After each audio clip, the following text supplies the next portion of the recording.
Hello friends, welcome to Dungeons & Dragonfly, where I adapt various characters for use in D&D. I'm Dragonfly9078, and today we're building Raven from the Teen Titans. First, a bit of background. Raven is the half-human daughter of the demon Trigon, destined to bring him to Earth and begin his reign of terror. She's not super jazzed about that, though, so she spends her time as a superhero, defending the world with her powerful psychic abilities. Eventually, with the help of her friends, she's able to defy her destiny and defeat Trigon, banishing him from Earth. So, what do we want from this build? Well, we need to manipulate the world around us with our powerful telekinesis, including flight and making force fields. In addition to the more overt physical powers, we have mental ones, such as empathy, telepathy, and manifesting creatures' fears. And finally, we need our demonic heritage, both for the abilities it gives and the destiny that it ties us to. Looking over at ability scores, I'll be using the standard point array. If you want to roll for stats, that's fine, just make sure your intelligence and charisma are high enough to multiclass. We'll start off by dumping strength and making dexterity 10. Raven is very much about mind over matter. Constitution is 12, fighting supervillains is hard if we can't take a hit. We'll put our 15 in intelligence, Raven is what you would call the intellectual type. Our 13 in wisdom, since empathy is kind of cheating when it comes to insight. And we'll finish up with a 14 in charisma. Being a superhero is probably pretty good for your reputation. Raven is a half-demon. Tieflings are also half-demons, so it's not a bad choice, but Raven actually fits better as a fallen Aasimar. We use the Tasha rules for changing where racial ability score bonuses go to get +2 intelligence and +1 dexterity. Aasimar gets 60 feet of dark vision and the light cantrip to help the titans that can't see in the dark, along with resistance to necrotic and radiant damage. We can also heal with a touch once per day. Touching a creature is an action to heal them an amount of HP equal to our level. All Aasimar also get a transformation once they hit 3rd level, so we can let our demonic powers seep out with Necrotic Shroud. Once per day, we can transform as an action, frightening creatures within 10 feet of us unless they pass a charisma save. We stay transformed for up to a minute, and while we're transformed, we can deal extra necrotic damage equal to our level to a creature that we hit with an attack or spell once per turn. Now, Raven is constantly concerned with keeping her power under control and worried about bringing her father to Earth, so we're going to make her a haunted one, giving us proficiency in Arcana and Religion.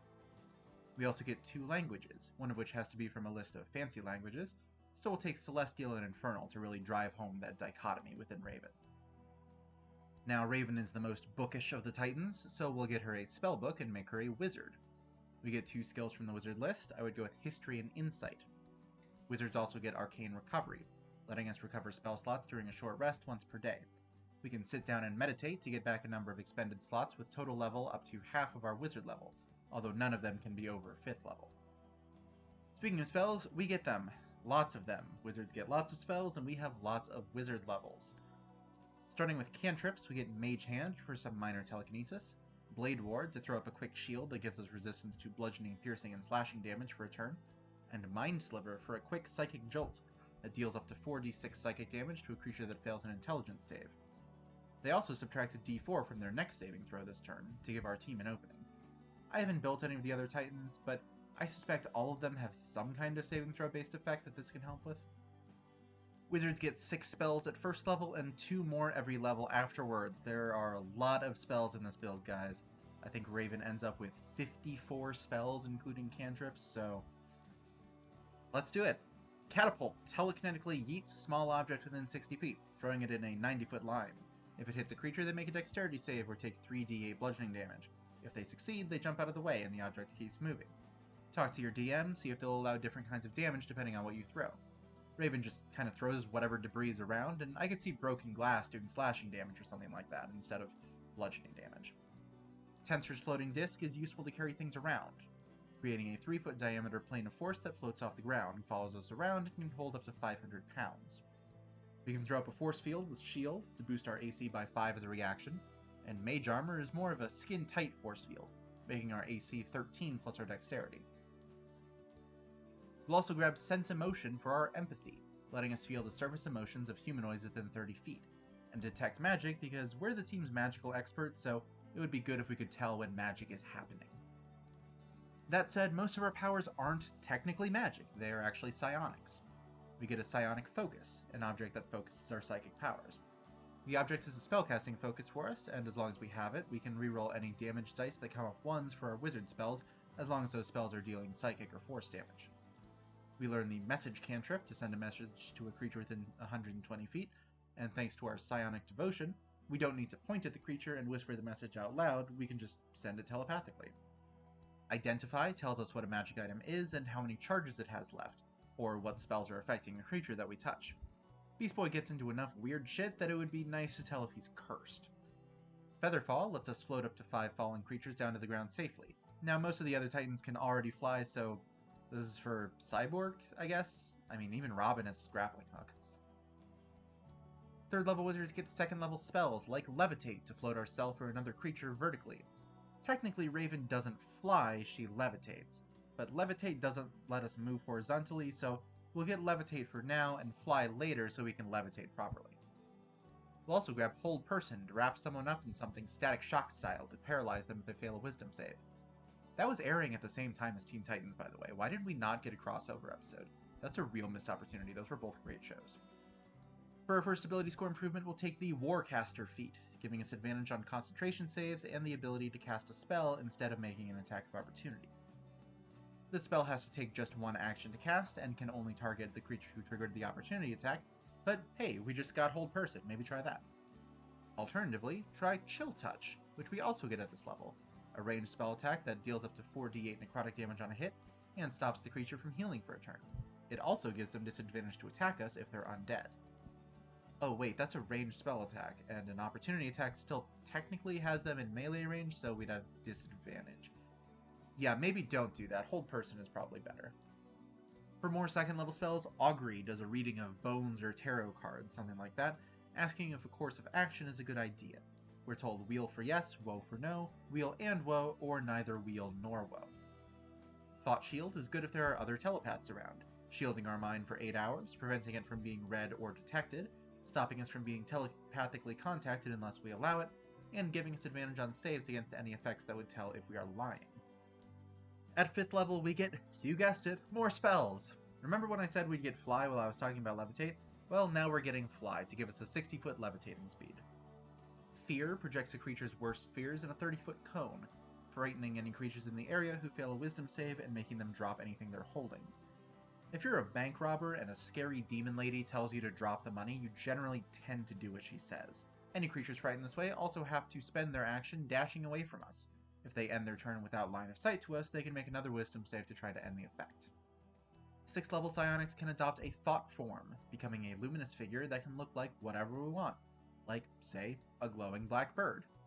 We can transform this way using our bonus action a number of times per day equal to our intelligence modifier, and we can stay transformed for up to 10 minutes. While transformed, we have resistance to non-magical bludgeoning, piercing, and slashing damage, and we can cast our spells without any verbal, somatic, or material components that don't have a listed gold cost. Haywire is good against Gizmo, causing all electronic devices in a 10-foot radius sphere within 90 feet of us to malfunction. Every turn, we roll a d6 for each device. On a 1, the device shuts down and needs to be restarted. On a 2, 3, or 4, the device just doesn't work. On a 5, the device surges with power, dealing 6d6 lightning damage to anyone holding it and a random creature within 5 feet of it if they fail a dexterity save, half as much on a success. And on a 6, the device just functions normally. We'll also grab Psionic Blast, to blast a 30-foot cone with psychic power. Any creatures in the area make a dexterity save. If they fail, they take 5d8 force damage and are pushed back 20 feet and knocked prone. If they succeed, they only take half damage and aren't pushed or knocked prone. For 4th level spells, we'll continue what we started with Fear with Phantasmal Killer, targeting a single creature to terrify. That creature makes a Wisdom save and is frightened on a fail. They make a Wisdom save at the end of each of their turns to try to end the effect, but every time they fail, they take 4d10 psychic damage.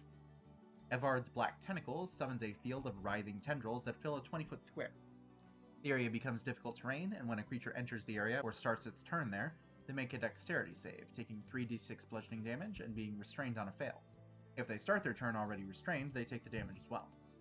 A creature that's restrained by our tentacles can use their action to try to escape with their choice of a strength or dexterity check. At 8th level, we learn to let people in with the Empathic feat, bumping our wisdom up by 1, upgrading our insight proficiency to an expertise, and letting us read people better. As an action, we can make an insight check against a humanoid's deception if they're within 30 feet of us. If we pass, we get advantage on attack rolls and ability checks against that creature until the end of our next turn. We also learn to keep people out with Odaluk's Resilient Sphere, which conjures a hamster ball of force around us or another creature that is impervious to everything. It's also weightless, so it can be picked up and moved around, or the creature inside can push against the side to roll around. And we learn to run away from our problems with Dimension Door, a teleport with a 500-foot range. This level's kind of a mixed bag from a good mental health perspective. 9th level wizards get to learn 5th level spells. Bigby's Hand is a personal favorite of mine, making a large telekinetic claw that can move up to 60 feet with our bonus action each turn, then do one of 4 things. The interposing hand stays between us and a creature of our choice, giving us half cover from them. That creature can't move through the hand unless their strength is higher than 26, and even then it's difficult terrain. The forceful hand tries to push a creature within 5 feet of it, making a strength check against the target's athletics, and with advantage if the creature is medium or smaller. If the hand succeeds, it pushes the creature up to 5 feet, plus a number of feet equal to 5 times our intelligence modifier. The clenched fist tries to punch a creature within 5 feet of it, making a melee spell attack that deals 4d8 force damage, and the grasping hand tries to grapple a huge or smaller creature within 5 feet of it, and, again, has advantage if the creature is medium or smaller. As a bonus action while the creature is grappled, we can have the hand crush it to deal 2d6 plus our intelligence modifier bludgeoning damage. We'll also grab Teleportation Circle to open a portal to a specific location that we know of on the same plane of existence as us, which should be a handy shortcut in case Starfire wants to visit home. 10th level psionics gain a Mental Discipline. Telekinesis is kind of our bread and butter, lifting a huge or smaller creature or object into the air. We can move it around freely, though if we're trying to move a creature or an object that a creature is holding, we have to make a check against their strength first. We can cast it once per day without a spell slot, and with spell slots after that. Either way, we can also cast it without components. We also have Empowered Psionics, adding our intelligence modifier to any psychic or force damage our wizard spells deal, though only against one target per spell. And we'll pick up Hold Monster for the less discriminatory version of Hold Person, as well as Far Step, which lets us teleport 60 feet with our bonus action each turn for up to a minute with our concentration, and the On-Off cantrip to telekinetically turn things on or off. That one's a little bit less interesting than the first two. For 6th level spells, Psychic Crush turns our empathy into a weapon, flooding the target's mind with emotions. If they fail an intelligence save, they take 12d6 psychic damage and are stunned for a whole minute, half damage and no stun on a pass. Globe of Invulnerability projects a force field that prevents 5th level or lower spells from affecting anything inside it, and Scatter takes up to 5 creatures within 30 feet of us, and teleports them to different spaces within 120 feet. It's good for splitting up enemies, or just as a quick mass teleport for us and our friends. We don't need any more 6th level spells, so we're going to jump back to 2nd level for Detect Thoughts, letting us read the surface thoughts of creatures within 30 feet of us. If we focus on a creature with our action, we learn what it's thinking about at the moment, and we can try to learn more by probing deeper, though they're then alerted to the spell and can try to resist with a wisdom save. We also get another ability score improvement at level 12. Take the Resilient feat for +1 Constitution and proficiency in Constitution saves, so we don't just immediately die when we fight a supervillain. Wizard hit dice really suck. Why does anyone build wizards? Maybe for 7th level spells, like Teleport to take everyone to Tamaran? Or Plane Shift to pay a visit home to Azarath? Etherealness lets us step into the ethereal plane, where we can pass through objects that only exist on the prime material plane, and Force Cage specifically stops it, making a solid cube that's 10 feet on a side, or a barred cage that's 20 feet on the side. A creature inside can't leave by non-magical means, and for any teleportation or interplanar travel to work, they have to pass a charisma save first. It does explicitly extend into the ethereal plane, so, like I said, Etherealness can't pass through it. You know what can, though? Our 14th level psionics ability, Thought Travel. Whenever we turn into a spooky glowing raven, we get a flying speed and can hover, and we can move through solid objects as though they were difficult terrain. If I'm reading this right, this should pass right through Force Cage with no problem. It's clearly not non-magical travel, but it doesn't say anything about teleporting or any kind of planar travel, including to the ethereal. The preferred option, of course, is to not get caught in your own Force Cage, but it is nice that we have a backup plan. For 8th level spells, Demiplane will do for our Meditation Mirror, creating a portal that leads to a pocket dimension of our own making.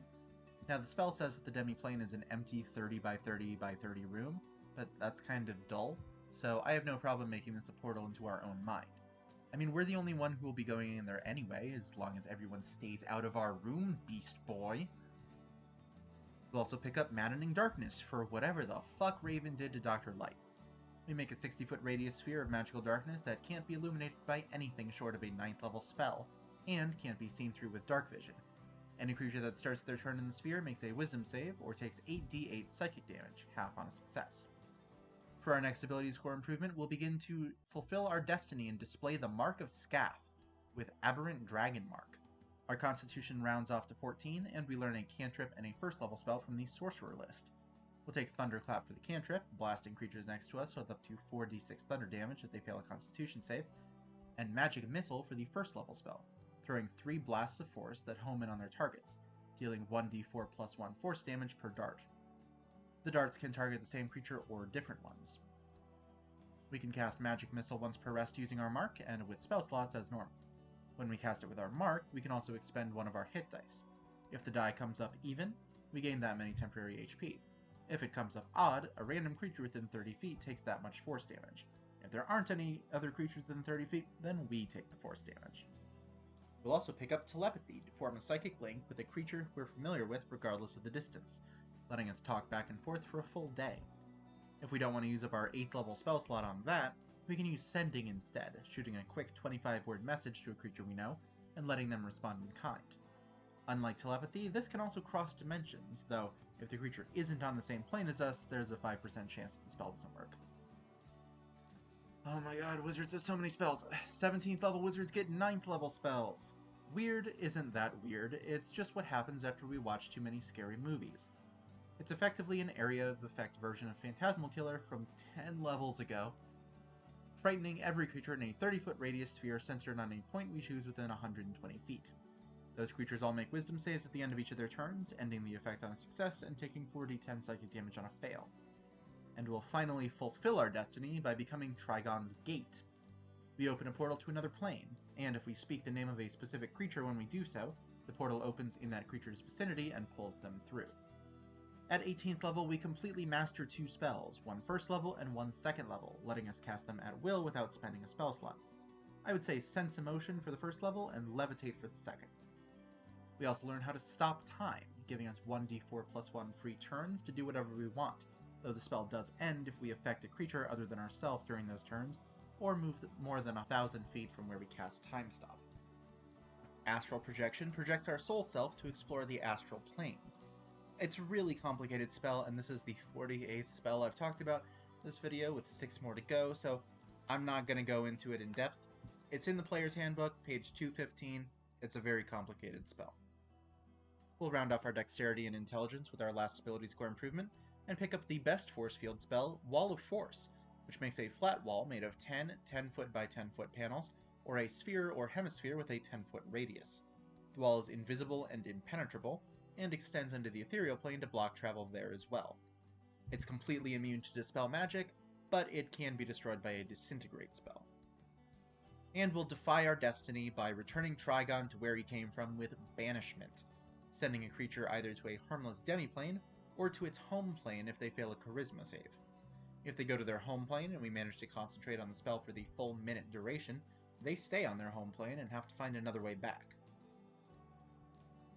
For our capstone, we're going to take a quick dip into Warlock, pretty much specifically for Eldritch Blast and Arms of Hadar. Eldritch Blast, of course, shoots 4 beams of force that deal 1d10 damage on a hit, and can be aimed at the same creature or separate creatures. And Arms of Hadar lashes out with Tendrils of Darkness, forcing a strength save on creatures within 10 feet of us. If they fail, they take 2d6 necrotic damage and can't take reactions until their next turn. On a success, they take half damage and can react normally. We get another cantrip and another first level spell as well. Prestidigitation is a good general purpose spell, making minor sensory effects, warming food, cleaning our costume, that sort of thing. And Comprehend Languages lets us understand spoken languages or written languages that we can touch, so we can translate any old books that we come across. I kinda doubt the Dread Dragon Malchior was writing in modern English. We do have to pick a patron as well. The Fiend is the most in flavor for us since we did technically have a pact with Trigon. Not like a fair one, but he is also our father, so we might be able to enter into contracts on our behalf. I don't know. That seems kind of sketchy from a legal standpoint. Plus, there's the issue of child endangerment and abandonment. I mean, is Raven legally a ward of the state? Like, her mother's dead, and her father is in another dimension, and she's only like 16. Is she emancipated, or... Anyway, she gets the Dark One's blessing, giving her a number of temporary hit points equal to our Warlock level plus our Charisma modifier. Hey guys, quick note. In the time between writing the script and making this video, I asked my wonderful sister, who was knowledgeable about such things, and she said that no, Trigon would not be able to enter into a contract on her behalf because she's a minor, and I guess that would be just not legally binding on her. But he could enter into a contract with himself, with her as a beneficiary. So he would enter into a contract, I guess, with him as her father entering into a contract with him representing, I don't know, his demon hordes or whatever. That said, he couldn't demand anything of her, and if he does, then she could void the deal, which explains both why he had to use other agents to manipulate and gaslight her into being his portal, and also why she could ultimately banish him from Earth. So there's that. Now that the build is complete, the question becomes, how good is it? Well, mobility is always good, and we can fly, teleport, and go through solid objects, not to mention going into the astral and ethereal planes. So we're pretty set on that front. We're also packing a ton of force and psychic damage, which are not commonly resisted, as well as a number of spells that call for intelligence saves, which, again, not common. And we have several spells like Banishment and Force Cage that can just immediately end fights. And Force Cage in particular doesn't actually have a save to avoid being trapped. Just to try to leave by teleporting, it just literally just appears. And as long as the creature is small enough to get caught in it, then they are. On the other hand, a large number of spells require our concentration, including our best option for flight. We also have terrible HP, with 19 wizard hit dice and just one warlock one, leaving us with a little over 110 total HP. And finally, it's a little bit specific, but a lot of our stuff is really bad against constructs. Psychic damage, fear effects, neither works on a lot of constructs, and our first main villain makes extensive use of robots. But that's what we have a team for. Talk with your friends and share your tragic backstories. You wouldn't want them to get caught up in whatever comes up from your past, or they'll be gone no matter how hard you try. They are my family. This is my home, and you are not welcome here.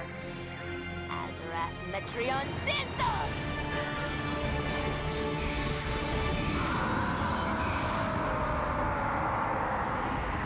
I hope you enjoyed the build. If you have any feedback or suggestions for characters you'd like to see me build, please leave them in the comments below. Leave a like or subscribe if you want to see more, and if you want to support what I'm doing here, you can check the description for the link to my Patreon for access to the Discord channel and early access to future builds. Thank you for watching, friends. I will see y'all later.